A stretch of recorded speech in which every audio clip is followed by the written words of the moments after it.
साथियों नमस्कार। मित्रों, इस अनुवाक में ओम इस परमेश्वर के नाम के प्रति मनुष्य की श्रद्धा और रुचि उत्पन्न करने के लिए ओमकार की महिमा का वर्णन किया गया है।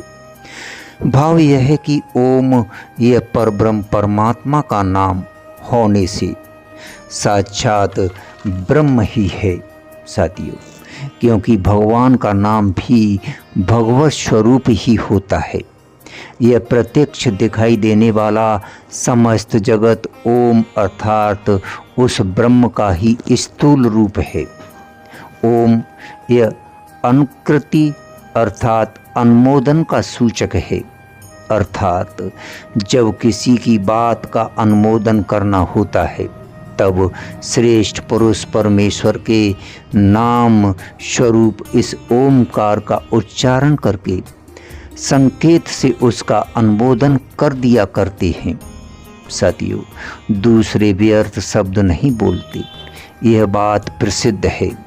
जब शिष्य अपने गुरु से तथा श्रोता किसी व्याख्यानदाता से उपदेश सुनाने के लिए प्रार्थना करता है तब गुरु और वक्ता भी ओम इस प्रकार कहकर ही उपदेश सुनाना आरंभ करते हैं।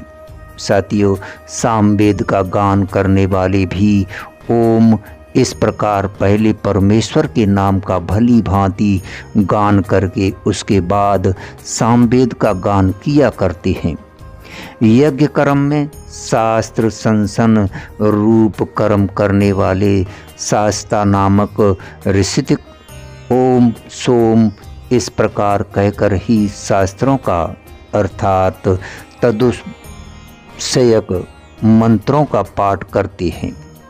यज्ञ कर्म कराने वाले अधर्वायु नामक ऋतिक भी ओम इस परमेश्वर के नाम का उच्चारण करके ही प्रतिगर मंत्र का उच्चारण करता है। साथियों, ब्रह्मा चौथा ऋतिक भी ओम इस प्रकार परमात्मा के नाम का उच्चारण करके यज्ञ कर्म करने के लिए अनुमति देता है तथा ओम यों कहकर ही अग्निहोत्री करने की आज्ञा देता है।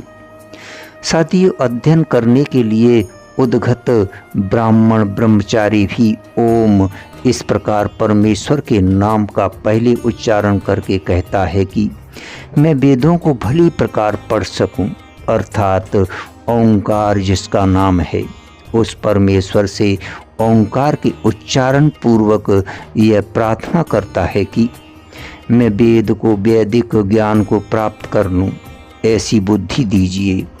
इसके फलस्वरूप वह वेद को निसंदेह प्राप्त कर लेता है। इस प्रकार इस मंत्र में ओंकार की महिमा का वर्णन है। ओंकार की महिमा का वर्णन है। धन्यवाद, शुक्रिया।